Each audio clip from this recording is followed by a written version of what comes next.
All right. Good morning, afternoon, whenever you guys are watching this video.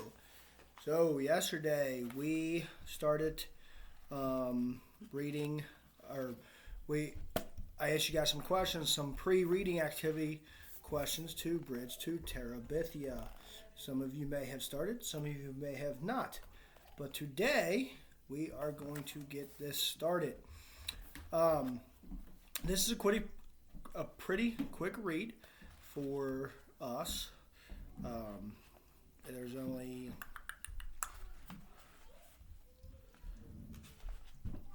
167 pages and like 13 chapters, I think. Or 100, I don't want to say that back. 163 pages and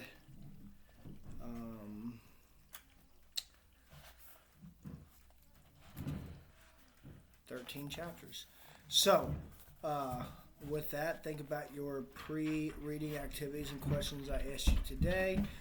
Take a look at your notes that, or your reading packet that I sent home to you, and the questions that I gave you for that as we read. So, remember, guys, if you guys ever have any questions or want to discuss the book, please reach out to your staff, reach out to me. You guys can call me on my phone. All your staff have my phone number. Email, Zoom, FaceTime.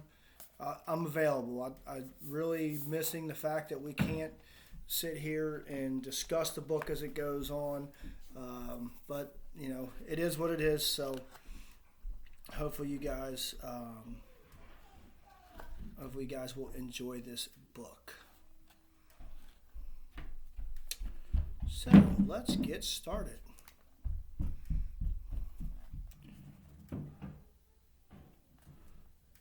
All right, here we go. Chapter 1. Jesse Oliver Aarons Jr.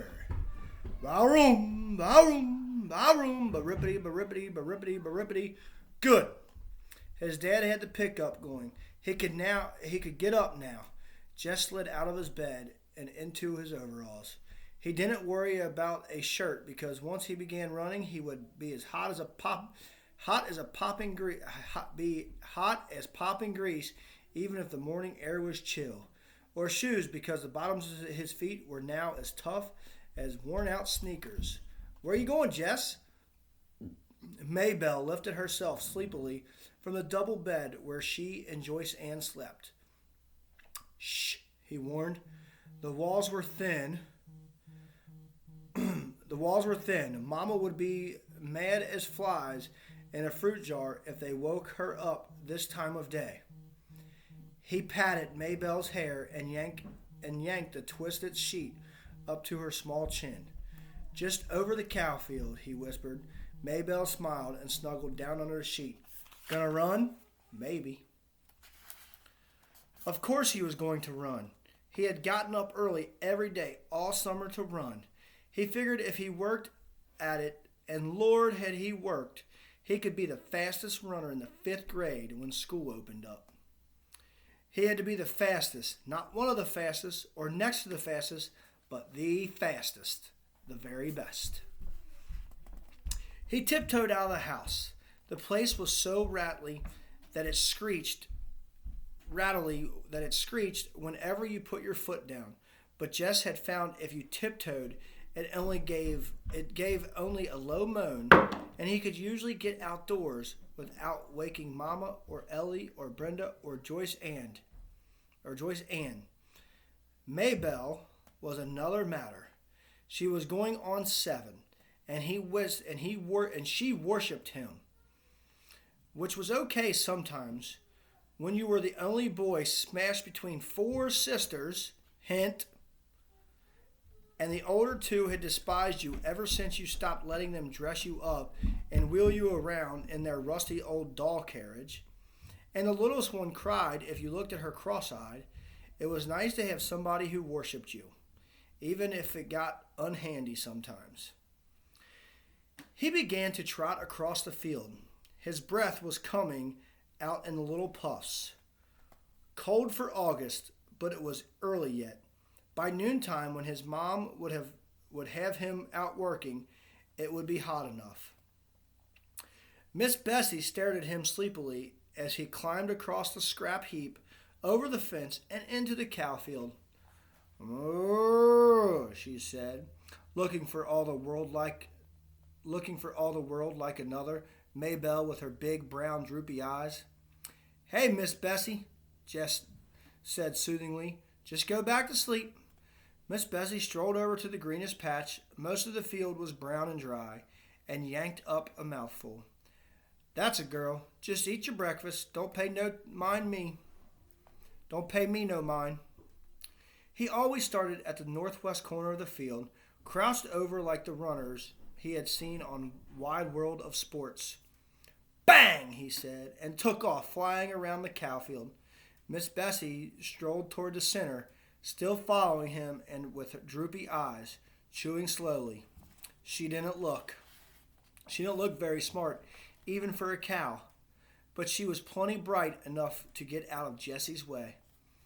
His straw-colored hair flapped hard against his forehead, and his arms and legs flew out every which way. He had never learned to run properly, but he was long-legged for a 10-year-old, and no one had more grit than he.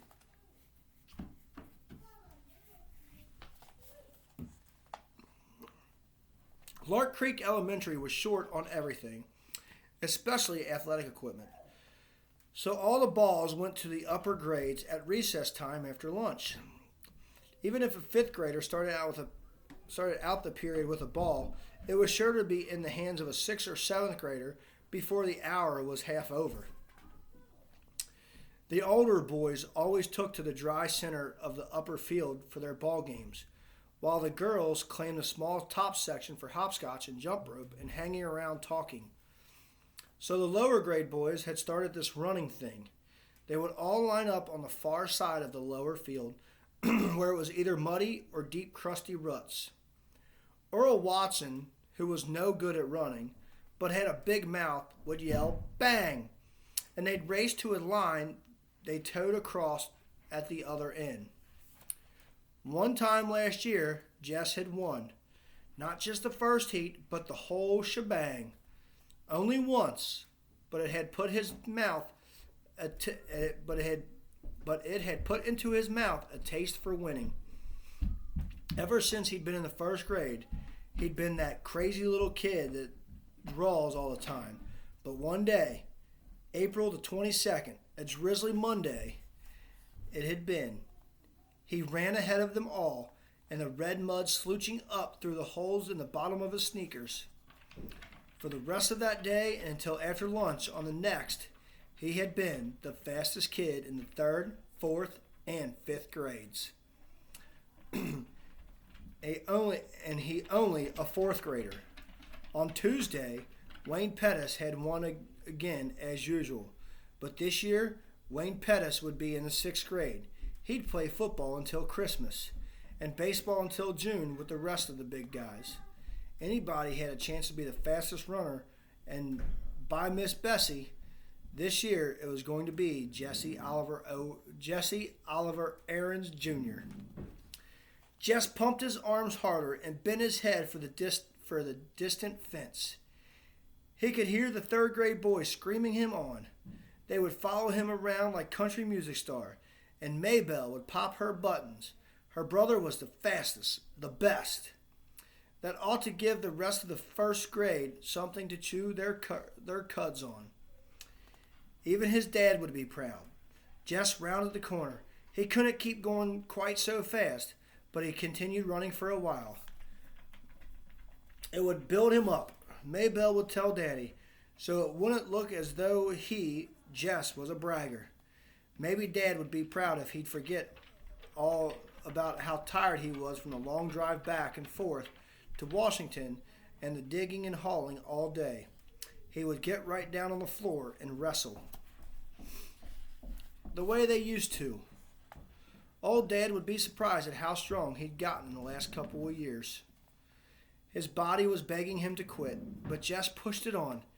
He had to let that puny chest of his know who was boss. "Jess!"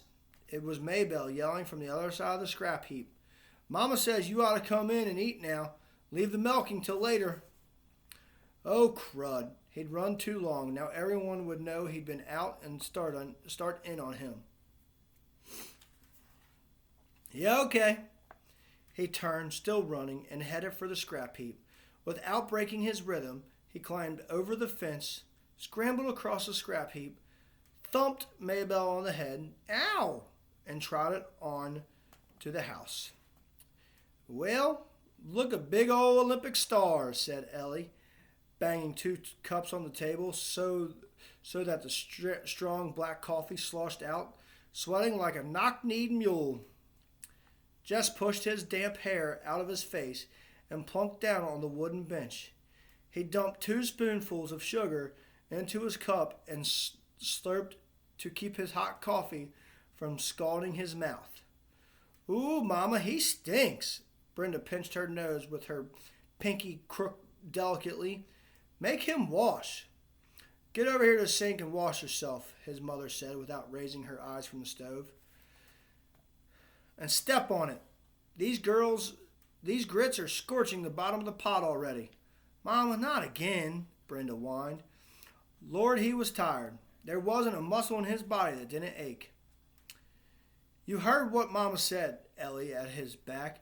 I can't stand it, Mama, Brenda again. Make him get his smelly self off this bench. Jess put his cheek down on the bare wood of the tabletop. Jessie! His mother was looking now. And put on a shirt. Yes'm. He dragged himself to the sink. The water he flipped on his face and up his arms pricked like ice. His hot skin crawled under the cold drops.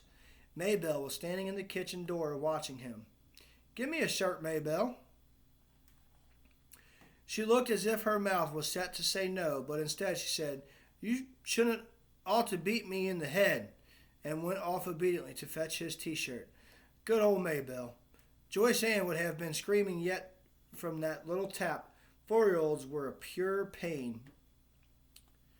I got plenty of chores needs doing around here this morning, his mother announced as they were finishing the grits and red gravy. His mother was from Georgia and still cooked like it. Oh, Mama, Ellie and Brenda squawked in concert. These girls could get out of work faster than grasshoppers could slip through your fingers. Mama, you promised me and Brenda we would go to Millsburg for school shopping. You ain't got no money for school shopping. Mama, we're just going to look around. Lord, he wished Brenda would stop whining so. Christmas? You don't want us to have no fun at all. Any fun? Ella corrected her primly. Oh, shut up. Ellie ignored her. Miss Timmons is coming by to pick us up. I told Lolly Sunday you said it was okay. I feel dumb calling her and saying you changed your mind. Oh, all right, but I ain't got no money to give you. Any money? Something whispered inside Jessie's head. I know, Mama. We'll take the $5 Daddy promised us. No more than that. What $5? Oh, Mama, you remember. Ellie's voice was sweeter than a melted Mars bar. Daddy said last week we girls were going to have something for school. Oh, take it, his mother said angrily, reaching for her cracked vinyl purse on the shelf above the stove. She counted out 5 wrinkled bills. Mama, Brenda was starting again. Can't we just have one more so it'll be 3 each? No. Mama, you can't buy nothing for $2.50. Just one little pack of notebook papers gone up too. No. Ellie got up noisily and began to clear the table. Your turn to wash, Brenda, she said loudly. Aw, Ellie.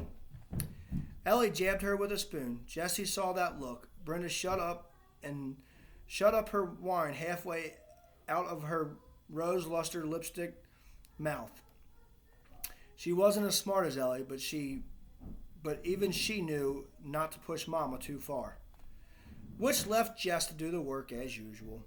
Mama never sent the babies out to help, although if he worked it right, he could usually get Maybelle to do something. He put his head down on the table. The running had done him in this morning. Through his top ear came the sound of the Timmons's old Buick.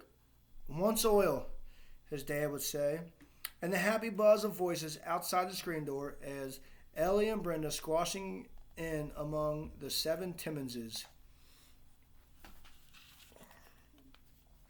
All right, Jesse, get your lazy self off that bench. Miss Bessie's bag is probably dragging the ground by now, and you still got beans to pick. Lazy? He was the lazy one? He gave his poor dead weight of a head 1 minute more on the tabletop. Jesse? Okay, Mama, I'm going. It was Maybelle who came to tell him in the bean patch that people were moving into the old Perkins place down on the next farm. Jess wiped his hair out of his eyes and squinted. Sure enough, a U-Haul was parked right by the door, one of those big jointed ones.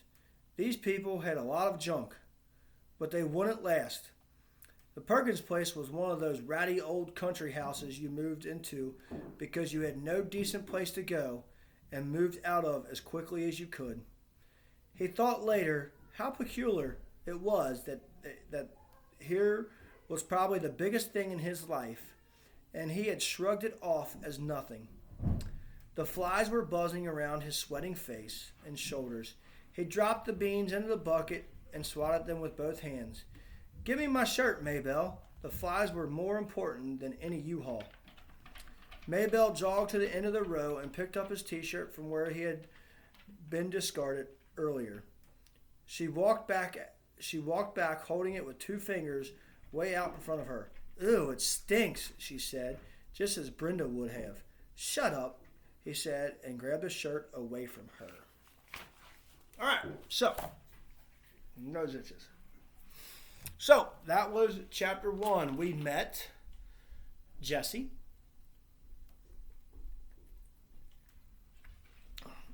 And his sister Maybelle, who idolizes him, his youngest sister. And then there was Joyce Ann, who was the youngest sister. And then you had Brenda and Ellie.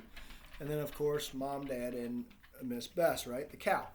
So, question number 1 says, how many brothers and sisters did Jesse have? Back in that reading, cool thing is about this, you can rewind if you didn't see it. But he had Brenda, Ellie, Maybelle, Joyce Ann. And did he have any brothers? No. All right. What was Jesse's goal for the summer? You know, right in the very first paragraph, I believe, wasn't it? Let's go back and look. Nope. Not on the first page, but what was he doing? Is on the top of the second page, right? He wanted to be what? And then question number 3 says, write about a time when someone new came to your school. How did you treat that person? How did other people treat that person? You know, that's something that we see all the time. We see new kids all the time in our classes. You know, or think about when you've been in school, when you're the new kid in school, when you guys leave our place and then you guys go into a new school on your next journey. You know, think about how you might be treated or how others look at you, and same vice versa. The question is, how do you treat people? Kind of like observe them first, like who's this person? What are they about? Like, that's probably something that we do. Okay. So that is chapter 1. So,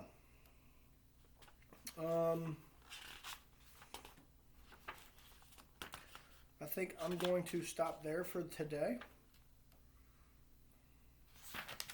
We'll just get through chapter 1. I said we have like 18 days left of summer school, and we have 13 chapters. So I won't take the whole 40 minutes like I normally would, or like I probably will with the other book. And we'll have some activities in between, so we make sure we stick to our 20 days. All right. So with that being said, remember, questions, anything like that, reach out to your staff.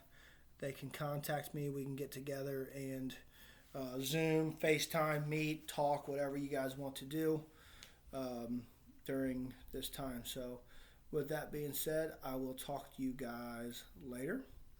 We'll see you tomorrow for day 3. See ya.